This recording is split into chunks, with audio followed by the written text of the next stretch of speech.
Alô, amigos, bem-vindos ao Gente que Fala ao vivo, de meio-dia a 1 pela Rádio Trianon, AM 740 São Paulo, Rádio Universal, AM 810 Santos, AltV, www.altv.com.br, com reapresentação 6 horas da tarde. Estamos também na TV Guarulhos, 11h30 da noite, canal 20 UHF, canal 3net em Guarulhos. Nosso site, www.gentequefala.com.br, nossa página Facebook /programa Gente que Fala. Temos também o Twitter, Gente que Fala M. O WhatsApp é São Paulo 11 974012235, chat da AltV. E ainda o telefone que fica à sua disposição é São Paulo 5052-6622. Participando desta edição de Gente que Fala, pediatra Dr. Hermann Greenfeld. Prazer tê-lo aqui, Dr. Hermann. Muito prazer também. O senhor é da Sociedade de Pediatria de São Paulo, correto? Exatamente. E integrante do Hospital Albert Einstein. Do corpo clínico. E eu não me arrisquei aqui, mas é neonatologista? Tá certo. O que é neonatologista, por favor? É a especialidade do recém-nascido. O Sim. pediatra pode ser pediatra geral e pode ter uma subespecialidade que é a neonatologia, que cuida do recém-nascido. Também conosco o médico Dr. Otávio Cansanção de Azevedo. Doutor Otávio, prazer tê-lo aqui. Como vai? Muito obrigado pelo convite. O senhor é cirurgião do aparelho digestivo, especializado... Isso, é cirurgia isso? bariátrica, isso. Ok? Pronunciei Perfeito. corretamente? Perfeito. Também conosco a advogada Gabriela Guerra. Doutora Gabriela, prazer tê-la aqui. Prazer é todo meu, obrigada pelo convite mais uma vez. Espero aí poder colaborar com essa mesa que está de bastante peso hoje, né? A sua, dentro do direito, a senhora trata da saúde e do consumidor, é isso? Exatamente. O consumidor é lesado em vários ramos e um dos ramos aí é o contra planos de saúde, às vezes até consumidor do Estado, de SUS, né? Então a gente ajuda aí nessas causas. Porque eu ia dizer que as áreas são bem próximas, né? Direito à saúde e direito do consumidor. Então, nos dias de hoje, interligadas de tal maneira que é assustador essa... Com toda certeza, o Estado, o plano de saúde, é um fornecedor, né? Então acaba que o direito à saúde está inserido dentro do direito do consumidor. Tem muito. Conosco o cardiologista Dr. Rafael Scanavaca. Pronunciei corretamente, Dr. Rafael? Bem próximo, por favor. Corretamente. O senhor é do INCOR? Sou do INCOR. Boa tarde a todos da mesa aqui, você também. O senhor está nos noticiários todos nos últimos dias, porque estava no Nepal no momento daquela tragédia que abateu todo aquele país. Sim, eu fiz 6 anos na faculdade, né? Depois fiz 5 anos de residência. Então, quando acabou a residência, eu resolvi me presentear assim com uma viagem. Eu gosto de montanha, assim, de escalada, essas coisas. Fui para o Nepal para fazer uma escalada. Fomos lá, a viagem foi super bonita, super bacana. Quando eu regressei para a capital, para Katmandu, estava 2 dias para voltar para o Brasil, e a gente foi surpreendido com um terremoto lá. O senhor estava lá no momento do terremoto? No momento do terremoto. Graças a Deus não estava no hotel, estava na rua. A gente estava fazendo umas compras ali para trazer para a família, tal. Eu e um outro colega meu que também é médico. E foi aquela coisa, né? O chão começou a tremer, um impacto muito forte, caindo assim tijolos de cima dos prédios. Foi um momento bem... Para nós que somos alheios a terremotos, graças a Deus não estava no hotel. O hotel desabou? O hotel do lado do nosso desabou. E o nosso hotel ficou bastante danificado, assim. Teve vítimas dentro do hotel onde vocês estavam? No hotel do lado, sim. Tiveram 10 pessoas que foram soterradas. E no hotel em que vocês estavam? No hotel que a gente estava, graças a Deus, não. Não houve? Não houve nenhuma vítima. E qual foi o teu procedimento ali como médico? O que o senhor pôde fazer? Então, só assustou? Eu só assustei. Nesse momento até me vi assim bastante como uma pessoa que estava passando pelo terremoto, né? A gente estávamos eu mais 2 colegas médicos, né? Um homem e uma mulher. Mas a gente, nesse momento inicial, a gente ficou bastante assustado. A gente não estávamos assim, acostumados a lidar com essa situação, então a gente ficou mais preocupado mesmo em tomar as providências para a gente se salvar do que propriamente em ajudar no momento. Aliás, eu deveria ter feito a primeira pergunta, né? Como é que alguém no Brasil se encanta em escalar montanhas? Eu sempre gostei de montanha, que eu fiz algumas aqui, o Pico do Jaraguá, ou Itatiaia, e eu queria fazer uma viagem diferente. As montanhas mais bonitas do mundo, as mais altas, né, estão lá no Nepal, então foi isso que me atraiu, assim. Algum comentário, algum questionamento para o Dr. Rafael sobre essa experiência? Dr. Herman, doutora Gabriela, Dr. Otávio. Na verdade, a minha dúvida aí, a minha curiosidade nesse sentido é exatamente isso. Eles estavam precisando de pessoas, de médicos para ajudar. E como é que foi a partida? Porque demorou um tempo para passar, né? E o receio de voltar para o Brasil, o receio de como estaria o aeroporto e tudo mais. Nesse primeiro momento que a gente viu que aconteceu o terremoto, logo que aconteceu a gente já percebeu que se tratava de um terremoto em segundos, assim, né? Depois a gente teve a notícia que ele durou 2 minutos, mas a sensação foi de uma coisa muito longa, assim. A gente ficou bastante assustado, a orientação que deram pra gente era para ficar num lugar descampado, tanto que a gente sentou num gramado e ficamos lá, assim, no primeiro dia cerca de 8 horas. Nós vimos que tinham pessoas soterradas, tinha gente tentando ajudar, assim, com pá, picareta, e depois o retorno foi bastante complicado. Graças a Deus estava com a minha passagem marcada para 2 dias depois. Nós fomos para o aeroporto, estava aquela loucura e o avião atrasou 6 horas para decolar, mas graças a Deus eu consegui. Dr. Herman? Você chegou a ter contato com os hospitais, as UTIs lá de Katmandu, ou o recurso médico lá é, digamos, menos favorecido do que, por exemplo, aqui em São Paulo? Com certeza, né? A impressão que a gente tem é que o país é um país muito mais pobre do que o Brasil. Eu não cheguei a ver como é que eram as UTIs. Depois, assim, eu voltando aqui no Brasil, né? Porque a situação era bem dramática, porque teve o terremoto inicial e a cada meia hora, 20 minutos, tinha uns novos tremores, assim, de 5, 10 segundos. Então eu até fiquei chateado, assim, de talvez ter tido essa luz, de ter procurado ajudar as pessoas, mas a verdade é que eu não tive, assim. A verdade é que eu pensei muito na minha família, pensei nas pessoas que eu gostava, estava todo mundo no Brasil muito preocupado. Graças a Deus a gente conseguiu entrar em contato e falar que estava tudo bem. Então realmente nesse momento foi um momento que eu pensei em me salvar, assim. Depois que eu voei e que eu consegui dormir um pouco mais, porque lá a gente ficou muito tempo sem dormir, né? Porque o chão balançava o tempo inteiro. Aí me caiu essa ficha, eu falei, poxa, talvez se eu tivesse tido um pouco mais de calma, tanta gente precisando de ajuda, né? Mas realmente não aconteceu. Não fomos preparados para terremoto, né? Para saber como a gente lida com essa situação. Exato. Um detalhe importante que hoje está nos comentários sempre. O senhor era ateu e teve um momento de reflexão. Isso é correto? É verdadeiro? É correto, sim. Eu tive uma criação, assim, meus pais são médicos também, e eu realmente não acreditava em Deus, mas já toda a viagem para o Nepal, eles são muito religiosos. Eu fiquei 22 dias na montanha, a gente foi apresentado para um monge lá, que é uma pessoa muito... Tudo isso já foi me despertando, né? Eu acho que depois, ainda com o terremoto, eu tendo me salvado, acho que foi... Esqueceu da medicina. Na hora. Na hora.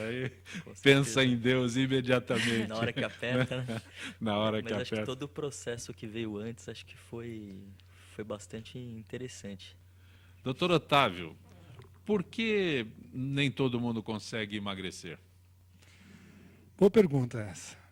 Então, primeiro vamos Conta pensar o porque segredo. muita gente engorda, né? Sim, Então, sim. nós fomos programados, né, para ser caçadores-coletores nas savanas africanas, em viver em atividade onde eleva-se o batimento cardíaco intensamente, cerca de 90 minutos por dia. Isso é a nossa programação. E comer alimentos onde não sejam pré-digeridos, alimento in natura, onde nós gastamos energia para digeri-los.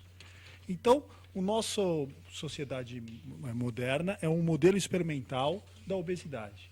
Nós comemos alimentos não in natura, mas previamente digeridos, e não fazemos exercício. E por isso que a obesidade é uma endemia na nossa sociedade. Uma vez que se estabelece a obesidade, o nosso cérebro, ele, digamos assim, ele entende que aquilo é o normal.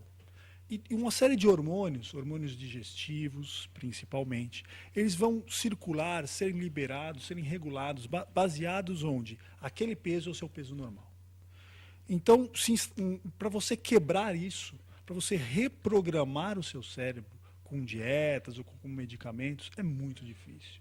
Tanto que os trabalhos mostram que os tratamentos clínicos, sejam com só dieta ou dieta associada à medicação, eles falham em 95% das vezes. 95% das pessoas que já atingiram a obesidade não vão conseguir emagrecer. Por isso é que as pessoas não conseguem emagrecer.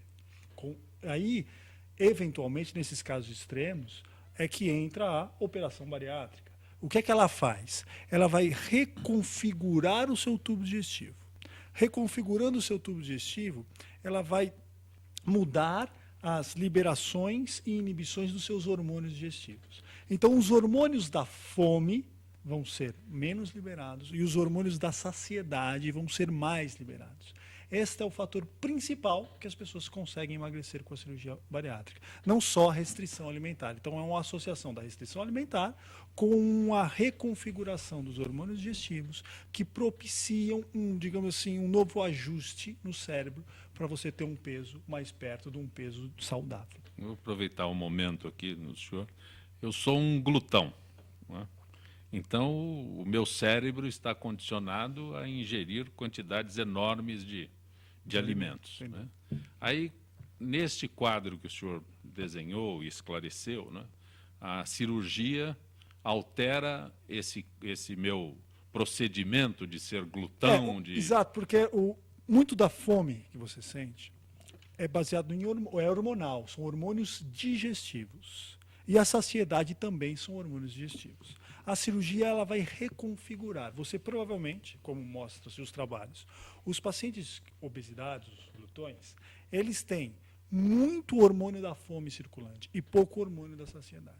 Então, a operação vai reconfigurar isso. Você vai começar a circular pouco hormônio da fome e muito hormônio da saciedade. Então, você vai comer e ficar saciado. Além que é uma restrição mecânica, porque você diminui os recipientes de armazenamento de comida. Então, quando você associa uma reconfiguração hormonal, e essa reconfiguração hormonal, digamos assim, vai reajustar o seu cérebro, e uma diminuição do recipiente que armazena comida, dá uma nova chance do paciente ficar magro e manter esse estado de eutrofia, né? de ser magro para o resto da vida. Dr. Hermann, o senhor como pediatra tem uma forma de orientar as crianças para que no seu comportamento do dia a dia consigam, não a dieta, mas uma conscientização de que tem que comer menos? É muito difícil, né? Quer dizer, na verdade, perguntando impossível.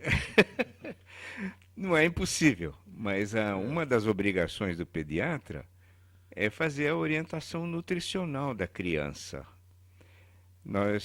Normalmente nós orientamos que nos primeiros anos de vida a criança não ingira qualquer alimento que possa causar sobrepeso, porque antes da obesidade a gente chama de sobrepeso quando a criança tem um peso acima daquela tabela que existe, né, um gráfico de peso e altura que mostra onde que a criança está. Se ela estiver no 50 percentil, ela está na média. Se ela estiver no 90 percentil, ela está ainda dentro da curva, mas ela tem uma tendência ao sobrepeso. Do sobrepeso à obesidade é um passo muito curto. Então, muitas vezes, como o doutor Otávio disse, nós não temos uma solução satisfatória ao administrar uma restrição nutricional. Muitas vezes nós somos obrigados a encaminhar a criança para o gastroenterologista infantil e reconfigurar, como disse o Dr. Otávio, a questão da alimentação infantil. A obesidade é uma endemia também na pediatria. Estou fazendo a pergunta porque eu quero ver se eu tiro futuros pacientes do Dr. Otávio. Né? Sem dúvida, isso é fundamental. A gente sabe que hoje a obesidade ela começa na infância e adolescência, né? Então, quando o paciente ele programa, o cérebro dele fica programado para um sobrepeso, para uma obesidade infância e adolescência, você reverter isso com dieta, com exercício, é muito difícil. Isso vai muito... a tarefa do Dr. Hermann é muito difícil, porque passa muito pela cultura alimentar das famílias. Então, se você tem uma família que come muito, que tem no comer um prazer importante, e a alimentação é muito calórica, é uma alimentação que propicia a obesidade, você não vai separar a criança dessa família. A criança vai junto com a família e aí você vê os casos de obesidade infantil. Então, é muito difícil o pediatra separar isso.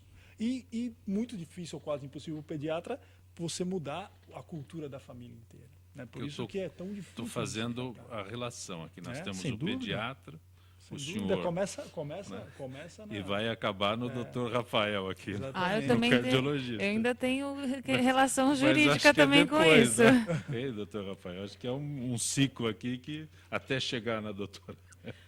Com certeza, da minha parte atrapalha bastante, né? Que a gente sabe que a obesidade ela é fator de risco para hipertensão, para o diabetes, para dislipidemia, né? E tudo isso leva às doenças cardiovasculares, principalmente um infarto do miocárdio, né? Doutora Gabriela, se não deu certo aqui, vamos no jurídico. O que eu queria acrescentar nessa parte é que tem muitos planos de saúde que negam essa cirurgia bariátrica, principalmente quando isso é feito, acho que atualmente é realizado somente através de videolaparoscopia. Tem planos que negam essa cirurgia dependendo da situação do paciente. A ANS ela colocou uma série de regras para que o plano autorize essa cirurgia bariátrica. Então, o paciente tem que ter tentado reduzir o peso nos últimos 2 anos, tem que ser obeso nos últimos 5 anos, tem que ter um IMC acima de 39 para ir conseguir. Só que tem alguns casos, por exemplo, que tem pacientes que têm IMC alto, é uma situação de obesidade, porém não conseguiu esses 2 anos tentando, não tem 5 anos de obesidade, pelo simples fato que a pessoa ainda tem umas comorbidades. Então, por exemplo, a pessoa é diabética ou tem problema cardiológico, ela não pode aguardar esses 2 anos para realizar a cirurgia.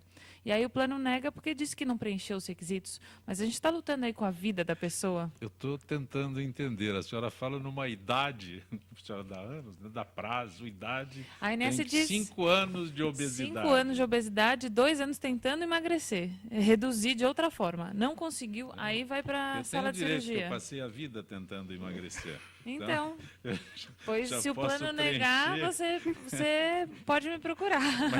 Mas, doutora Gabriela, é um avanço nesses planos de saúde.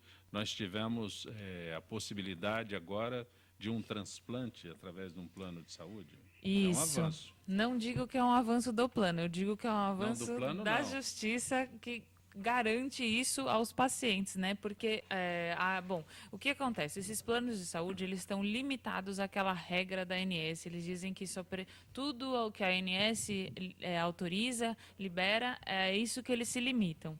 Só que depende da situação, né? Então, para transplante, por exemplo, a ANS só autoriza, que é o mínimo obrigatório, para transplantes de córnea, transplantes de rim. Mas aí, coração, simplesmente o plano de saúde nega. Então, ultimamente tem tido bastante vitórias no Tribunal de Justiça, pessoas que precisam de transplante do coração entram na justiça contra o seu plano pelo fato do seguinte, porque o plano de saúde autoriza toda a cirurgia de transplante do coração, exceto o transplante. Então, nessa situação do plano autorizar a doença, autorizar a cobertura, mas de uma certa forma negar aquilo que é inerente à cirurgia, nessas situações, os planos de saúde têm sido condenados a custear o tratamento completo, porque não pode ser eles não podem autorizar de uma forma parcial, né? Eu até trouxe aqui um trechinho da decisão dessa recente decisão que o juiz diz assim: Não se está aqui a dizer que as empresas de plano de saúde devam arcar com todas as despesas que eventualmente os contratantes possam vir a produzir. Exclusões existem e são permitidas pelo ordenamento. Não, entretanto, quando acarrete a dar o plano com uma das mãos e tirando, entretanto, com a outra, a torna inócua a cobertura contratada. Então é aquilo. Você cobrir uma parte, você vai ter que cobrir a parte integral. Não adianta dar limitado, porque senão não adianta autorizar a cirurgia se você não vai cobrir a parte principal do procedimento cirúrgico. Rafael, eu quero entender esse processo todo aqui. Ela traz uma sentença, mas a partir de que momento um médico diz, olha, o senhor necessita de um transplante, né, para que aí se inicie este processo aqui. Eu estou querendo entender todo... O transplante cardíaco, por exemplo? Sim. O Nós transplante estamos falando de transplante cardíaco, que é este que foi autorizado aqui. Sim, no Brasil é uma coisa ainda extremamente rara, né? Lá no INCOR, que é onde eu trabalho, é o hospital brasileiro com o maior número de transplantes. Nós temos em redor aí de 10 a 15 por ano. Você vê que ainda é uma coisa muito assim difícil de acontecer, né? Existem vários parâmetros que a gente usa para indicar esse transplante para a pessoa. Inclui a idade do paciente, as comorbidades que ele tem, uma série, se o paciente, se o órgão que vai ser transplantado para ele se é compatível com a genética do paciente. Então, nós temos vários parâmetros para utilizar. Porque quando ela deu o procedimento para uma cirurgia bariátrica, né, a pessoa tem que estar gorda há tanto tempo, tem que ter coisas... Eu estou falando uma linguagem que possa ser entendida, né? Está há tanto tempo tentando emagrecer, mas me parece que para uma cirurgia, no caso de um cardíaco, não tem um pré-estabelecido, não pode ter um pré-estabelecido. Olha, o senhor ficou cardíaco a partir deste momento. É uma situação, acho que corre o risco de vida, né? Não tem outra opção. E ainda é assim, algo que, felizmente, através do Tribunal de Justiça, essa situação funciona. Então, precisou de transplante, entrando com uma ação judicial, se a gente tiver êxito, em 24 horas já tem uma determinação do juiz e, nessa situação, a pessoa já recebe o tratamento adequado. Não é algo que tem que esperar Sim. todo um processo para conseguir aquilo que... Calma que a justiça vai achar um jeito de protelar. Doutor Herman, algo a acrescentar, doutor? Não. Eu só acho que realmente todos têm direito, toda a população, todo cidadão tem direito de ser coberto, independente de seu plano de saúde, independente de ser ou não uma pessoa que tenha recursos para arcar com essas despesas. Todos têm direito a um tratamento médico pelo governo, pelas entidades particulares, por quem for.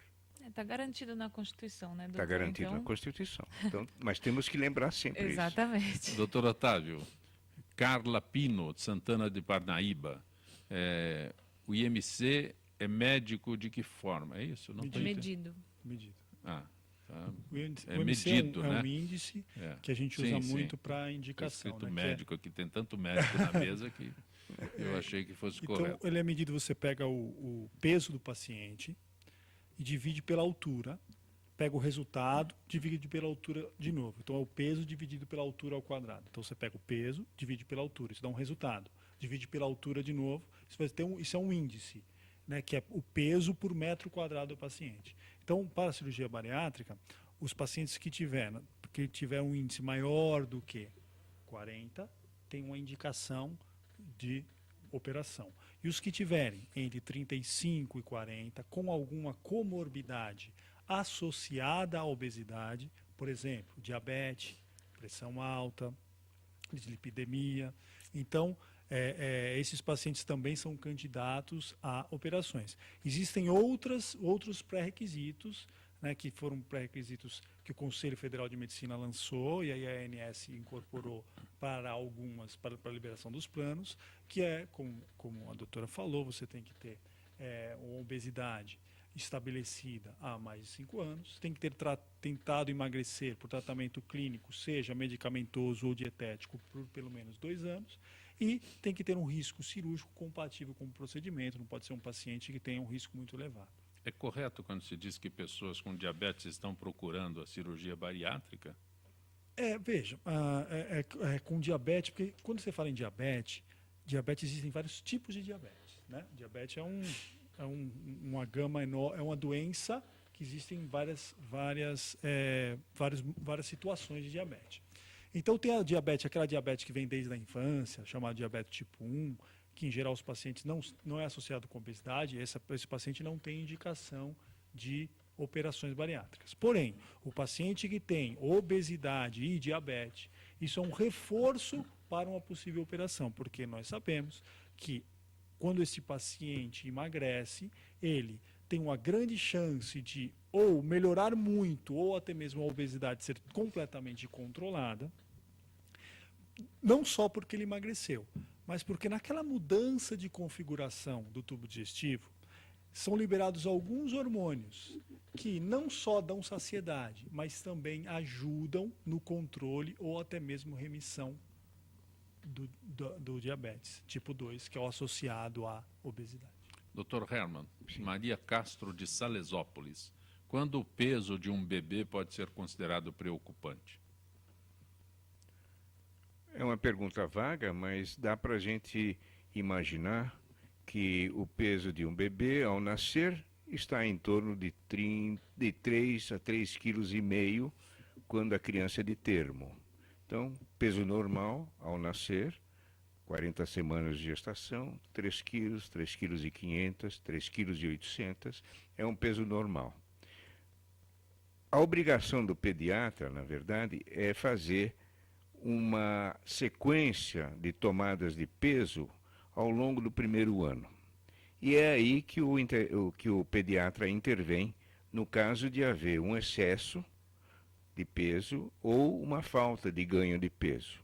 Então, é preocupante no sentido de que se a criança foge daquela curva do gráfico de peso e altura, tanto para baixo como para cima, nós pediatras temos que intervir. Então, a obrigação do pediatra é intervir e a orientação que nós damos é fazer controle mensal do peso e altura no primeiro ano de vida. Sancopé, eu nasci com 5 quilos. Então, ela estava fora dos parâmetros. Eu nasci fora da curva. 5 quilos? Bom, meu filho nasceu com 4,300, eu não posso falar muito. Mas, normalmente, o que se faz é verificar se a mãe não tem o diabetes gestacional. Sim. Porque o excesso de peso durante a gravidez e até o nascimento, um peso, digamos, acima de 4 quilos, 4,5 kg, faz-se a investigação do diabetes gestacional na mãe. E faz-se na criança que nasceu com excesso de peso, com o peso acima dos 4 quilos, faz-se um controle da glicemia, do açúcar no sangue, nas primeiras 24, 48 horas, para ver se a criança também não tem um problema relacionado ao metabolismo do açúcar. Você está acompanhando Gente que Fala pela Rádio Trianon, AM 740 São Paulo, Rádio Universal, AM 810 Santos, AltV, www.altv.com.br, com reapresentação às 6 da tarde, e também TV Guarulhos, 11h30 da noite, canal 20 UHF, canal 3 da NET em Guarulhos. Retornaremos em instantes.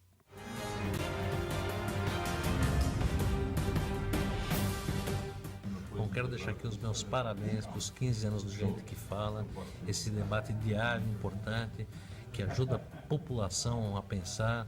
Tem sempre mesas aqui com gente super competente. Então eu quero realmente deixar um recado.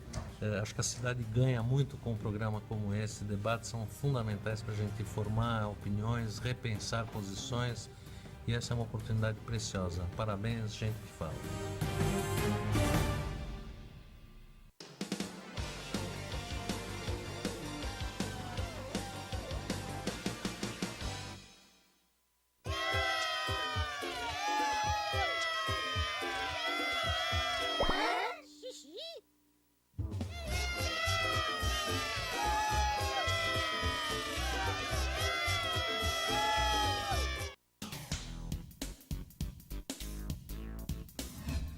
Eu sou Cláudio Longo. Eu, Paulo D'Angelo. E eu sou Tarso Gouveia. Nós apresentamos todas as terças-feiras, às 9 da noite, aqui na altv.com.br, o Família Palestra TV, um programa esportivo onde você sabe de tudo sobre o Palmeiras, aqui na TV da internet.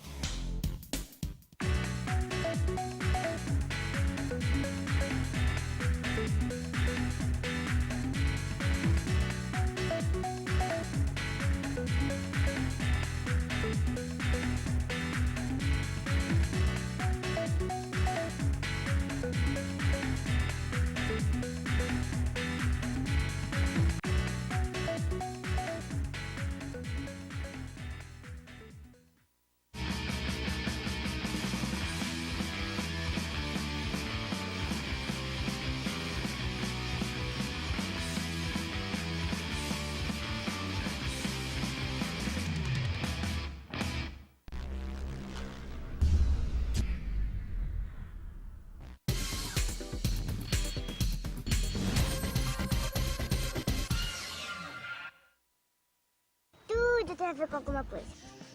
De onde vem a água que a gente bebe? Da torneira. Ih, nada a ver. Vem dos rios que nascem da mata. Sabia que a gente só respira por causa das árvores? A árvore respira? Respira. A árvore respira. E o que você tem a ver com isso? Meu ar. Minha água. Minha árvore. Meu ambiente. Mata Atlântica. SOS Mata Atlântica. Mais 25 anos.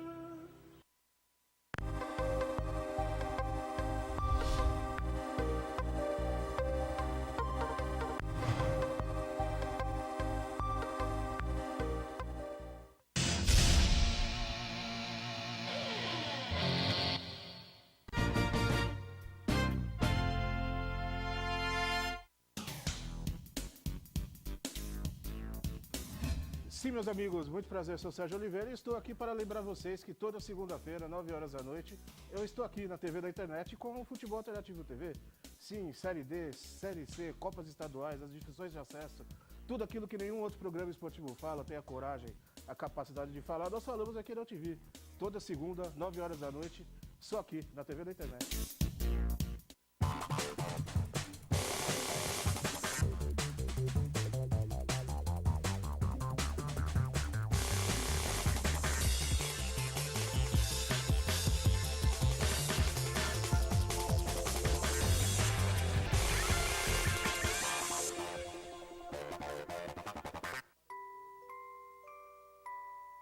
As nossas recordações são os nossos maiores tesouros. Carregamos durante toda a nossa vida. Manipular, distorcer ou implantar falsas memórias, além de ser uma violência, é crime. Somos responsáveis por esse tesouro. Não promova alienação parental.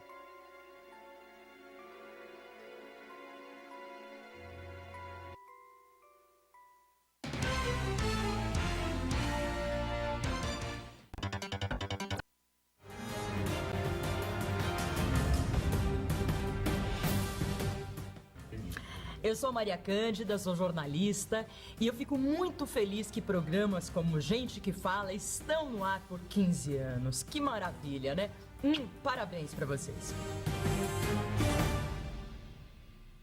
Você está acompanhando Gente que Fala pela Rádio Trianon, AM 740 São Paulo, Rádio Universal, AM 810 Santos, AltV, www.altv.com.br, com reapresentação 6 horas da tarde. Estamos também na TV Guarulhos, 11h30 da noite, canal 20 UHF, canal 3 da NET em Guarulhos. Conosco hoje, pediatra Dr. Hermann Grinfeld, a advogada Gabriela Guerra, o cardiologista Rafael Scanavaca e também o cirurgião de aparelho digestivo, Dr. Otávio Azevedo. O Dr. Otávio Paulo Vitor de Sorocaba. Quase que todo mundo que faz cirurgia bariátrica acaba bebendo demais ou exagerando no consumo do álcool? Pergunta o Paulo Vitor de Sorocaba. Isso é um grande mito, né? A cirurgia, as operações bariátricas são cercadas de grandes mitos. Então, eventualmente, isso já tem trabalhos que já, digamos, mediram isso. Eventualmente, um ou outro paciente, quando emagrece, ele adquire alguma compulsão. Mas essa compulsão, ela não necessariamente está atrelada à operação bariátrica. Ela adquiriu alguma compulsão, como vários pacientes, várias pessoas podem adquirir uma compulsão. Amanhã eu posso adquirir uma compulsão, você pode adquirir uma compulsão amanhã. Todos temos esse fator de risco. Então, um ou outro paciente pode adquirir essa compulsão, mas a maioria absoluta dos pacientes na COPEA, isso eu te falo porque eu faço isso há mais de 10 anos, e eu te falo, a maioria absoluta dos pacientes ficam muito felizes da nova oportunidade que a operação dá a eles, que é deles viverem uma vida magros, com mobilidade, com saúde, né, e com interação com a sociedade como uma pessoa magra e normal. Porque é muito difícil para um paciente obeso, a gente que lida com um paciente obeso, a obesidade ela é uma doença terrível, ela limita a pessoa do seu convívio.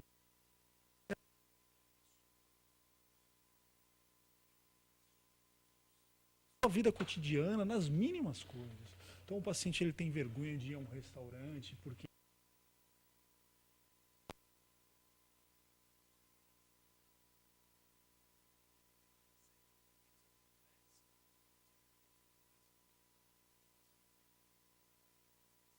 constrangem e o deixam uma vida infeliz. Então a operação ela dá uma nova oportunidade. Agora, eventualmente, algum paciente pode desenvolver uma compulsão quando ele emagrece, mas isso é mito, não é regra. Isso é um mito. Um ou outro, mas você conhece algum paciente que foi operado? Algum. Conhece. E eles, em geral, a maioria não estão bem? Sim. Não estão felizes? Sim, sim. Então, isso é um mito. Você acabou de comprovar que isso é um mito. Perfeito. Dr. Rafael Neuza, da Santa Cruz. Para um paciente obeso, fazer uma cirurgia bariátrica, como cardiologista, existiria uma indicação especial? Pergunta a Neuza, Santa Cruz. Eu acho que as indicações são essas que ele também já comentou, né? Eu acho que se a pessoa tem esse IMC maior do que 40 ou maior de 35 com as comorbidades, é uma indicação de estar fazendo. Eu já acompanhei alguns pacientes que fizeram cirurgia bariátrica e com certeza tem uma melhora bastante importante, seja no nível da pressão alta, seja no grau da dislipidemia, seja no diabetes. Todos esses fatores têm uma melhora importante com a cirurgia. Dr. Herman, o que é a campanha Gravidez Sem Álcool?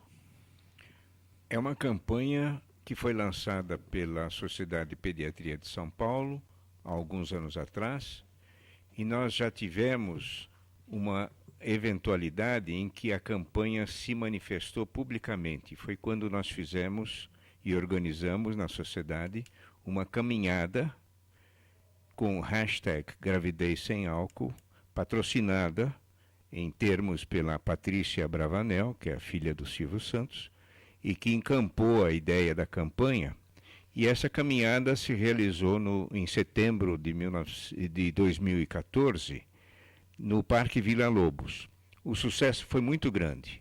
A campanha teve grande repercussão na mídia e nós estamos organizando, com os nossos assessores, uma nova caminhada no Parque Vila Lobos também, para setembro deste ano.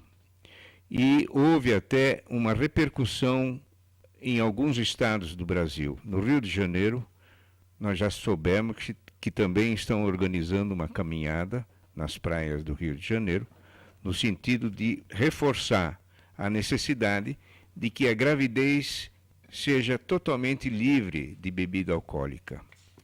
Por quê? Porque não se sabe qual é a dose de bebida alcoólica que pode lesar o feto.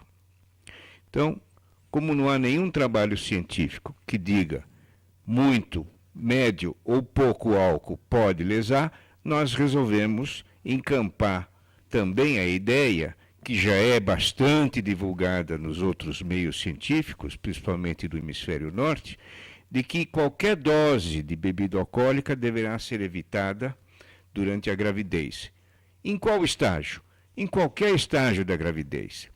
Aí você vai perguntar, mas tem aquelas pessoas que não fazem uma programação da sua gravidez. É uma gravidez que pode ocorrer sem uma programação. É a gravidez que pode ocorrer, por exemplo, num casal que não está planejando ainda ter filhos e acaba a mulher engravidando. Então, ela pode até beber nas primeiras 4, 5, 6 semanas de gestação, sem saber que esteja grávida, porque a gravidez só se manifesta quando falta a primeira menstruação, em torno de 6, 7 semanas de gestação, e ela ingeriu bebida alcoólica. E qual é a recomendação, então? A recomendação é parar imediatamente de beber. E essas doses que ela tomou nas primeiras semanas de gestação, pode acontecer alguma repercussão? Pode. Pode não acontecer? Também pode. Na verdade, a síndrome alcoólica fetal, que é o nosso objetivo de estudo, é uma eventualidade que não é comum. Ela ocorre de 1 a 3 recém-nascidos para cada 1.000 recém-nascidos vivos. Esta é uma estatística mundial. Aumenta em algumas comunidades, como na África do Sul, como em algumas tribos norte-americanas, mas no nosso meio nós cremos que está em torno de 1 recém-nascido para cada 1.000 nascidos vivos. Então você imagina que nós temos no Brasil um certo número de partos e nós podemos até aventar a possibilidade de que existem 6.000 recém-nascidos por ano no Brasil que nascem com algum sinal da síndrome. Perfeito. E é setembro? A caminhada será em setembro, no Parque Vila Lobos. E o fato do Rio de Janeiro ter também encampado a ideia é uma vitória. É uma vitória. E nós estamos querendo também divulgar nos estados do norte. Existe um colega nosso, pesquisador da síndrome, no Rio de Janeiro, que está organizando uma reunião com vários especialistas do Sul para termos uma reunião em Manaus no próximo ano. Parabéns. Obrigado. Toda a iniciativa que venha coroada de êxito dessa forma deve ser difundida e que se propague aí por outros pontos deste país. Exatamente. É como é feito nos Estados Unidos e na Europa. No Canadá existe um congresso a cada 2 anos sobre o assunto. A cada 2 anos, em Vancouver. Então esse congresso só trata disso. É um congresso de 5 dias corridos sobre esse assunto. Quer dizer, se lá fora, num país desenvolvido, o estudo do assunto é tão importante e o assunto em si é tão importante que a cada 2 anos se faz uma reunião grande com vários especialistas do mundo inteiro, África, Ásia, Europa, de todos os lugares em que se faz o estudo baseado na ocorrência dessa síndrome. Síndrome ela pode até não ocorrer. Fetal. Síndrome alcoólica fetal. É irreversível. É irreversível, não tem cura. Ela tem 3 características. Uma é retardo de crescimento intrauterino. Então, para uma gestação média de 40 semanas, que é o termo, em vez de nós termos uma criança de 3,5 kg ou até 5 quilos, nós vamos ter uma criança de 2,5 kg, 2,4 kg. Sem nenhuma razão aparente, ela simplesmente tem baixo peso. Muito bem. Vai se investigar, a criança nasce normalmente. Vai se investigar e a mãe bebeu alguma coisa durante a gravidez. Então, essa é uma característica, retardo de crescimento intrauterino. A segunda característica, que é muito importante e para a qual nós chamamos muito atenção, é o retardo mental. O diagnóstico não pode ser feito ao nascer. Evidentemente, não se sabe se uma criança, quando nasce, tem ou não tem retardo mental.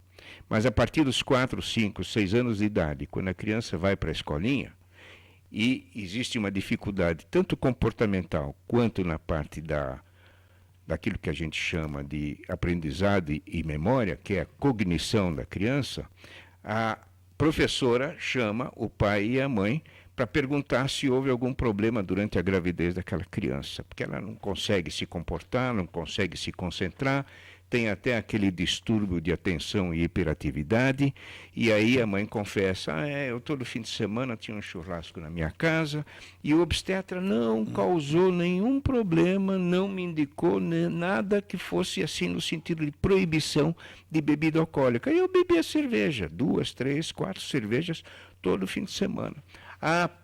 Ponto, está aí, pimba, fizemos o diagnóstico, a criança tem um retardo de aprendizado ou um problema no aprendizado e não consegue se concentrar e tem até o distúrbio de atenção e hiperatividade por causa daquele fato há 4, 5, 6 anos atrás.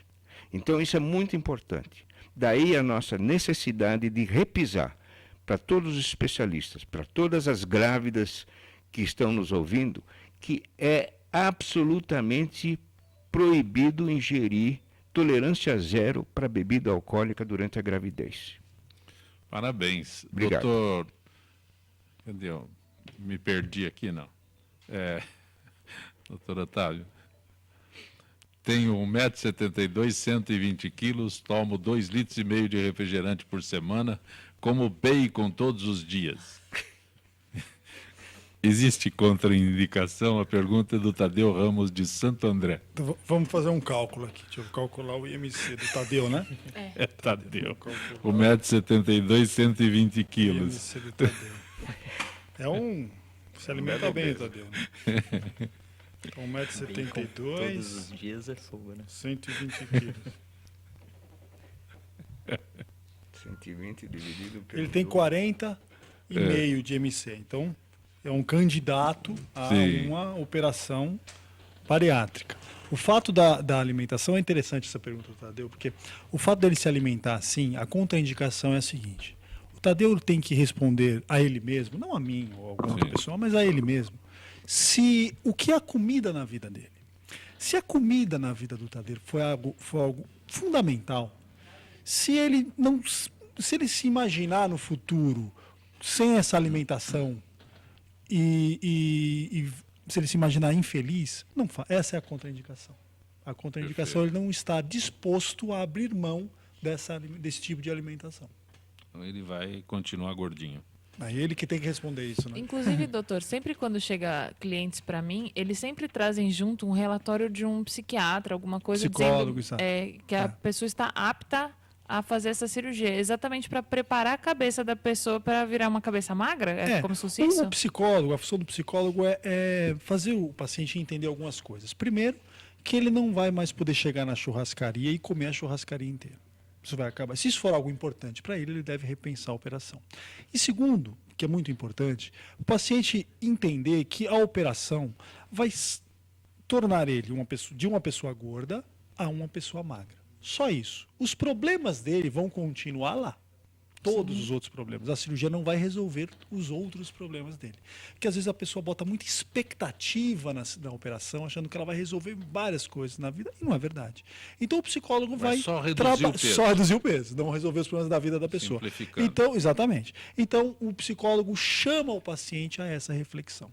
Entendi. Essa é a função. Doutor Herman, depois do que o senhor toda essa explanação do senhor, a Cássia Lima, da Conceição, muitas mulheres bebem e acham normal na gravidez. Existe uma quantidade de álcool que possa ser ingerida pela pessoa? Não. É zero? Quantidade zero? Tolerância zero para o álcool durante a gravidez.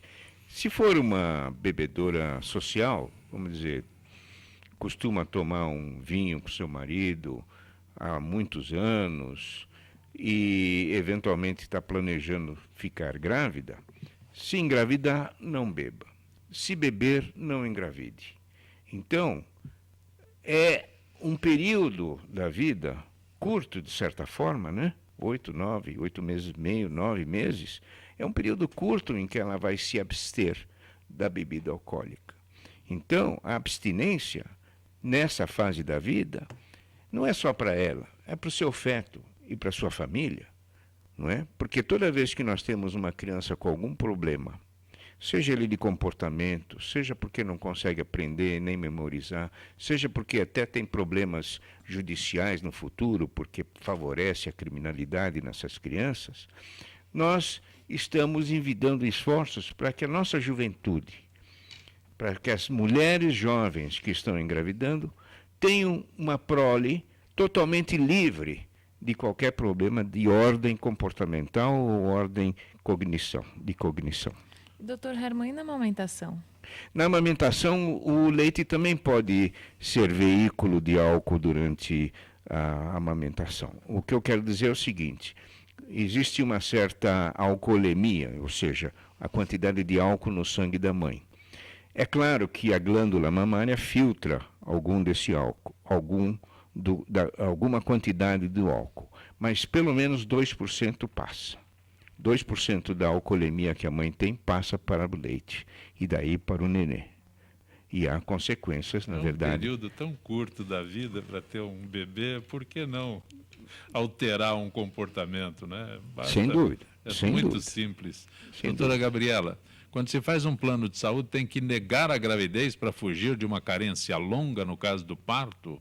Qual o tempo máximo a lei determina para o parto estar incluso no plano? É Regina de Guarulhos que pergunta.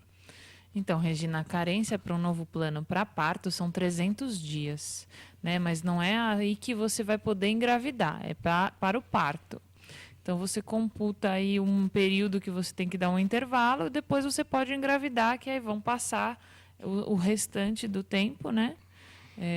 Então, esses 300 dias não dá nem um ano. Então, se você considerar aí que uma gravidez dura 9 meses, você espera uns 3 meses e aí já pode começar a tentar engravidar, que a carência já vai ser encerrada. O jeitinho do brasileiro, né?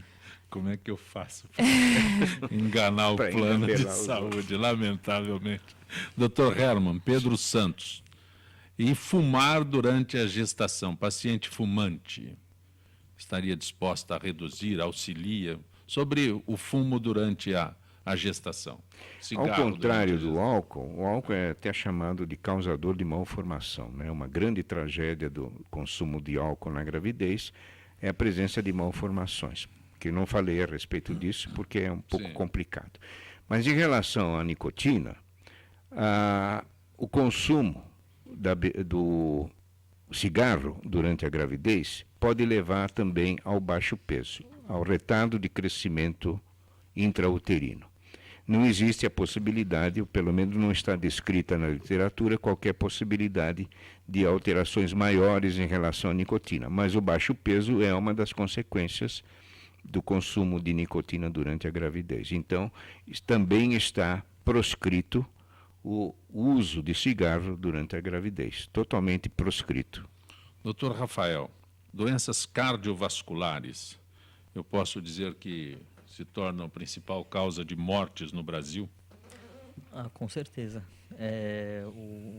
O Brasil tem até um índice de 350 mil óbitos por infarto por ano, né? E uma coisa que a gente gosta de ressaltar é a pessoa ela reconhecer esses sintomas, são os sinais que o corpo dá para ir correr para pedir ajuda no hospital. Porque a pessoa, se ela chega para a gente no pronto-socorro com até 1 hora do início do infarto, o que a gente pode fazer pela pessoa, o prognóstico da pessoa é muito melhor, né? O que eu diria que é um sintoma de infarto? Graças a Deus nunca tive, não quero ter, mas o que seria um sintoma, como o senhor diz? O principal sintoma do infarto é a dor no peito, né? A dor torácica. E ela é uma dor que é na região anterior do tórax, ou aqui retroesternal, atrás desse osso aqui que é o externo, né? Ela costuma, às vezes, irradiar para o membro superior esquerdo ou para o pescoço. Pode vir acompanhado de náuseas, vômitos, sudorese. E tem algumas pessoas também que o sintoma pode ser diferente. Ele pode ser um leve desconforto epigástrico. Então, uma dor epigástrica, um desconforto que às vezes a pessoa confunde até com uma azia, alguma coisa, também pode indicar esse acontecimento. Mas assim, o principal é pessoas que já têm fatores de risco, né? Que os principais são a hipertensão, a diabetes, a dislipidemia e o tabagismo. Essas pessoas é que deveriam ficar mais atentas. Essa dor do braço esquerdo é um sintoma comum? Muitas vezes eu vejo pessoas que não reclamam de dor torácica, mas de dor no braço. Isso é correto? Sim, com certeza. Tinha até um professor de cardiologia meu na faculdade que ele falava que para o médico, né, qualquer dor abaixo do nariz ou acima do umbigo era para ficar esperto com doença cardiovascular. É lógico assim, a gente tem que ter bom senso, né? Se é uma pessoa jovem, que na casa dos 20, 30 anos, que não tem nenhum desses fatores de risco, então é uma coisa que a gente já fica mais tranquilo. Os senhores têm um concorrente no momento que se chama Dr. Google. Sim. E com frequência nas redes sociais, em tudo que existe por aí, e-mails, se você tem uma dor, não sei o quê, você desconfia, tem até uns procedimentos, tossir, sentar, não sei de que forma. Existe alguma relação com isso? Já deve ter visto, vocês já devem ter visto esses e-mails, essas mensagens. Existe alguma relação de verdade com isso e o que que se possa fazer, como tossir para, não sei, Olha, force a tosse. Se o cara já está mal, ainda vai Pra tossir. desentupir, a tosse vai desentupir a O cara veia? já está mal, ainda vai tossir. Eu não sei vocês, né? Mas na minha área, normalmente o Dr. Google ele atrapalha bastante. Assim, tem Você bastante. já deve ter visto esse Com procedimento que as pessoas orientam. É um negócio. Bom, se a pessoa tiver tempo para conseguir Acessar realizar o Google, tudo, né? não, realizar tudo aquilo que está escrito ali. Não, tá com dor já no tá peito, bom, dá um Google. Não é, Tá doutora? vivo. Se ele Ele faz tudo, no final você está vivo. Conclusão. dispensa o doutor Rafael, né? Porque tudo aquilo que aparece ali, eu me lembro bem de tossir, né? Provoque, eu fico imaginando, né? Se alguém já está com um problema, vai tossir, agrava, não agrava, esse tipo de coisa. Então, superar aquilo ali já é uma vantagem muito grande. Doutora Gabriela, quando se faz um... Não, essa já foi a outra aqui. Todos os dias os planos de saúde estão nas manchetes dos jornais, tanto por aumento abusivo. Nesses casos, como a pessoa deve proceder se o aumento aparece do nada na fatura e o paciente não tem outra opção a não ser pagar, diz a Sônia da Vila Matilde. Oi, Sônia. Normalmente tem vários tipos de reajuste que podem ocorrer, né? Existe reajuste por faixa etária, por sinistralidade, o reajuste anual. Então, cada caso tem que ser analisado particularmente para verificar se é um reajuste abusivo ou não. Mas, normalmente, é assim que acontece mesmo. Vem na próxima fatura sem qualquer tipo de aviso. Mas aí tem que verificar se já estava previsto no seu contrato ou não. Uma última pergunta para o doutor Otávio, é Viviane Oliveira, do Jabaquara. Uma pesquisa na Suécia diz que pessoas que moram em lugares de barulho, próximas a avenidas e centros urbanos, tendem a ter um abdômen 2 a 3 centímetros mais. Viviane Oliveira, do Jabaquara. O que tem o barulho a ver com a... Provavelmente a pessoa tem barulho, não dorme direito, vai comer à noite, né? E fica mais gordinha. Então, acho que Doutor Otávio Azevedo, agradeço a gentileza de ter participado do nosso Gente que Fala. Espero que se recupere logo do joelho, que não tem nada a ver com tua... Tá tranquilo, então? Tá tranquilo. Obrigado. Doutor Rafael, é uma curiosidade, depois o senhor voltou, né, e se conscientizou antes... ateu, agora se conscientizou por uma religião? Olha, eu tive muito contato lá com o budismo, né? Sim. Eu achei muito bacana, assim, a filosofia deles. Mas eu voltei com uma ideia que não importa tanto a religião, né? Mas a religiosidade da pessoa. É uma coisa que ainda começou a fazer as orações sim, normalmente à noite. Acho que tá uma coisa que está despertando para mim. E eu queria até aproveitar a oportunidade, né? De falar assim, que quando eu cheguei aqui no Brasil... Tanto foi o interesse das pessoas de me perguntarem como foi a viagem, como foi o terremoto, como foi essa questão da religião, que eu estou escrevendo um livro e agora a gente está vendo a editora, tudo, mas a gente quer lançar no mais tardar até agosto. Tem um endereço que se possa entrar em contato com o senhor? Pode ser através do meu e-mail. Sim. É www.rafaescana, no começo do meu nome e o começo do sobrenome, @hotmail.com.br. Doutor Otávio, esqueci de perguntar um endereço. Eu tenho um site de cirurgia bariátrica, que é www.cirurgiadaobesidade.med, não é com a med, .med.br. www.cirurgiadaobesidade.med.br. Doutora Gabriela, tem uma forma de entrar em contato com a senhora? Tem sim. Para tirar dúvidas, pode ser através do meu site também, é o www.pgb.advdeadvogado.br. Grato por ter vindo ao Gente que Fala. Foi um prazer, adorei nosso papo de hoje. Dr. Herman Greenfield, tem uma forma de entrar em contato direto com o senhor? É um site. Sim. www.greenfield.com.br. Foi muito bom tê-lo aqui no Gente que Fala. Igualmente, tenho muito orgulho e muita satisfação de falar a respeito do problema do álcool na gravidez. Gente que Fala tem na direção-geral o jornalista Fausto Camunha, diretora de produção Zenilda Salvato, redação Raela Brandão, Pedro Esquiavão, na pauta José Carlos Sicarelli, produção cultural Ricardo Godoy, na rádio Trianon, Neildo Neres, Cléo Rodrigues, Benê e Ricardo Valim, na direção da UTV Alberto Luquete, na técnica James Eduardo, Marcelo Fontan, Sérgio Oliveira e Iago Matsumoto. Estaremos de volta amanhã, meio-dia. Gratos, até lá.